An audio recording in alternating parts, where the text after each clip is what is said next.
The movie starts with Parisian personal shopper Maureen Cartwright and Laura, her late twin brother, Lewis's girlfriend, driving to Lewis's house outside the city, where Maureen spends the nights hoping to get a signal from her late brother in the afterlife. Maureen spends most nights up, going through the rooms, checking to see anything out of place, and trying to feel a quote-unquote presence, of which she attempts to work out the identity, hoping that it's the spirit of Lewis. The next morning, Laura comes back to get her, and Maureen relays of what she experienced through the night, which was that she felt a presence and a distant pull that was too weak to identify. To confirm her interaction with this presence, Maureen shows her a wall scratching that seems to have appeared overnight. As Laura goes to inform a couple interested in buying Lewis's house of the recent discovery, Maureen accompanies her and asks them for more time to make contact with the spirit world, as the portal can be unpredictable. One of the buyers then recommends that she looks into the Swedish artist by the name of Hilma af Klint, who was both a medium and an artist credited for inventing abstract art in 1906. Hilma also believed that this unique newfound art was commissioned by the spirit world and claimed that the spirit world used it to communicate with humans. Maureen decides to look up this Swedish artist on her way to a boutique in Milan to pick up designer clothes and accessories for supermodel Kyra Gelman, whom she works for as a personal shopper. There, she picks a glittery white dress for Kyra's upcoming dinner and adds several apparels and accessories to go with it. She brings these items back to Kyra's apartment in Paris and sets them up in the walk-in closet inside Kyra's bedroom. Then she picks up the payment Kyra left for her there, upgrades Kyra's laptop as requested, and leaves. At her apartment, she finds the book that she ordered on Hilma delivered, and she starts studying it and other videos on the topic of spiritualism and mediums, while ignoring a call from her boyfriend Gary, who is currently in Muscat, Oman, setting up a cybersecurity system for an embassy. When she finally decides to talk to Gary, she complains about how much she hates her job and that even though she barely sees her boss, she just can't stand her. He tries to convince her to move to Muscat to stay with him until he completes his work, which may take a couple of months so that she can get away from it all, but she declines on the account of still waiting for signal from Lewis. The next day, Maureen goes to another personal shopping errand for her boss, where the salesman convinces her to try on high-heel boots that she's buying for Kyra, swearing to keep it to himself as Kyra wouldn't be okay with it. Later, Maureen calls to inform the photographers that Kyra is running late for her photo shoot upon her boss's request, but the photographers insist that Maureen stand in for Kyra as they couldn't wait idle for too long, and she complies. In the evening, Maureen goes to her doctor's appointment for her biannual ultrasound checkup for a congenital cardiac malformation that she shared with her late brother, which caused the heart attack that ended up killing him. The doctor comforts her, telling her that she's going to be okay and that what happened to Lewis was very rare. He then advises her to avoid intense physical efforts and extreme emotions just to be safe. We then see her going to Kyra's apartment straight from the hospital to pick up items to be returned to one of the boutiques, and is greeted by Kyra's boyfriend, Ingo, who informs her that Kyra is busy on a conference call with her lawyer in the bedroom. She then goes to Kyra's room to ask her about the items to be returned, but couldn't find the answer, and Kyra asks her to wait until she's finished with her phone call. She then goes back to the living room where she strikes a conversation with Ingo, and Ingo tries to tell her that she would have better use of her time than spending it dressing Kyra. He then goes on to confide that he's there waiting to speak and convince Kyra to change her mind, as she wants to dump him, afraid that her husband might find out about their affair. They continue talking, and Maureen shares how she is waiting for Lewis to honor the pact that they made as youngsters, which demands whoever dies first send the other a sign from the afterlife. She adds that since they were both mediums, they were attuned with certain energies and vibes, and that she already felt some weak signs and is now waiting for Lewis to send her strong ones so she can move on with her life. Ingo agrees and tells her that he also believed that souls continue to exist after death. Laura drives Maureen out to Lewis's place once again, where she plans to stay the night alone. In the evening, she is setting up a table downstairs, drawing sketches, when she hears creaks and movements. She then goes from room to room to see what's going on, and finds the tap running in the upstairs bathroom, leading the bathroom to overflow with water. She then turns off the tap, demanding Lewis give her a more concrete sign, and desperately asks that he find a way to talk to her. Then suddenly, she hears a loud bang, scaring her to bits, and she follows the origin of the sound, suspecting that this could possibly be Lewis due to the aggression in the presence, and ends up circling back to the table that she was drawing at to find all of her drawings scratched out. She then sees some sort of white female-looking ghost scream, disintegrate, and the remnants leave through the window, which scares Maureen to run out of the house once and for all without looking back.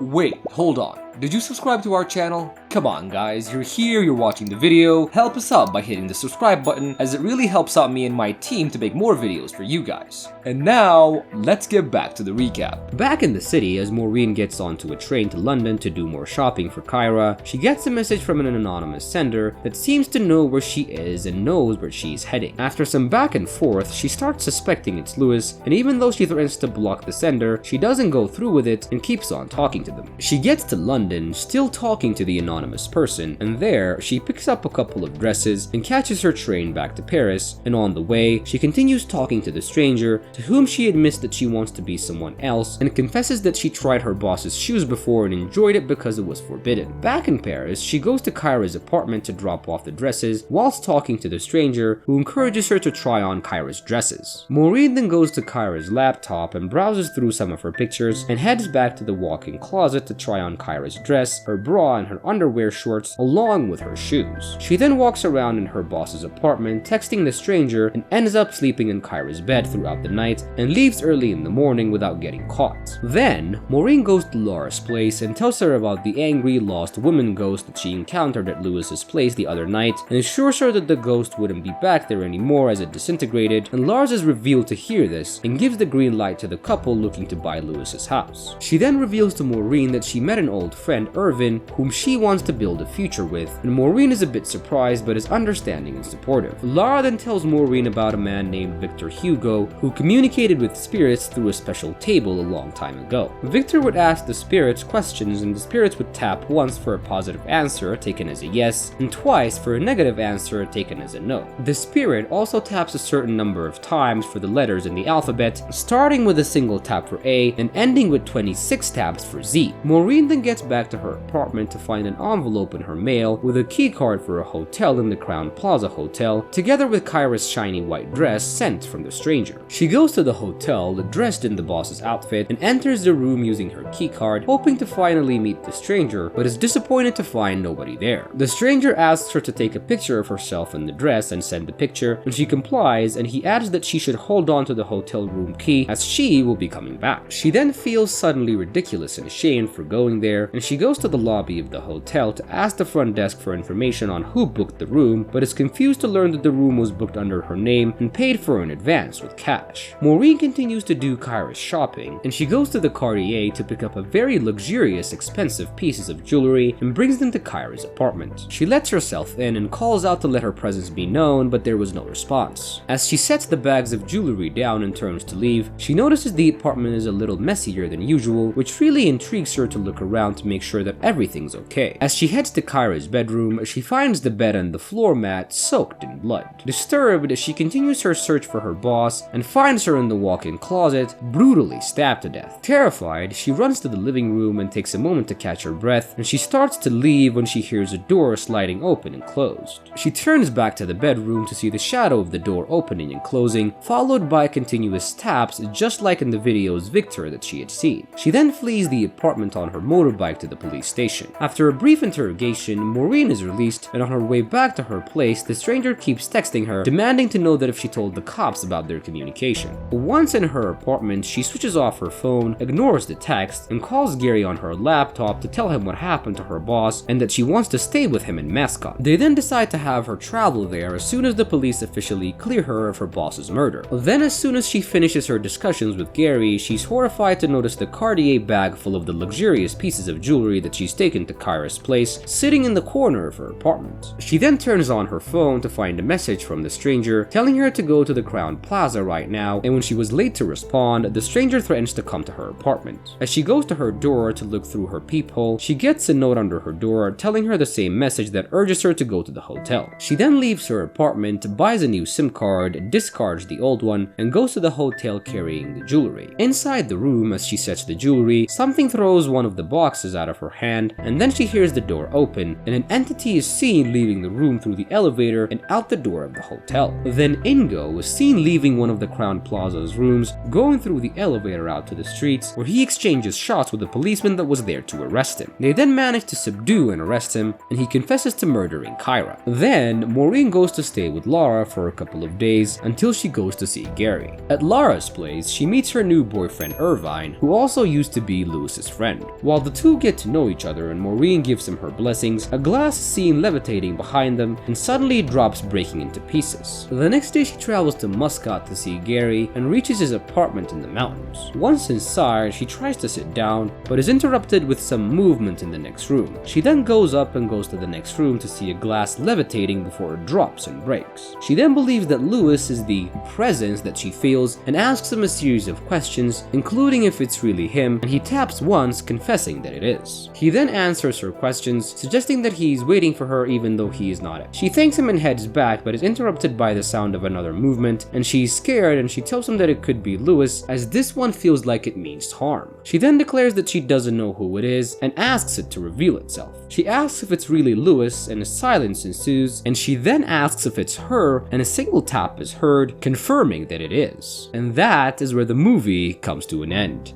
I hope you guys enjoyed this recap. Make sure to leave us a like, leave a comment, also sub to my channel. I love you guys so much, and I promise to see you on my next recap. Bye!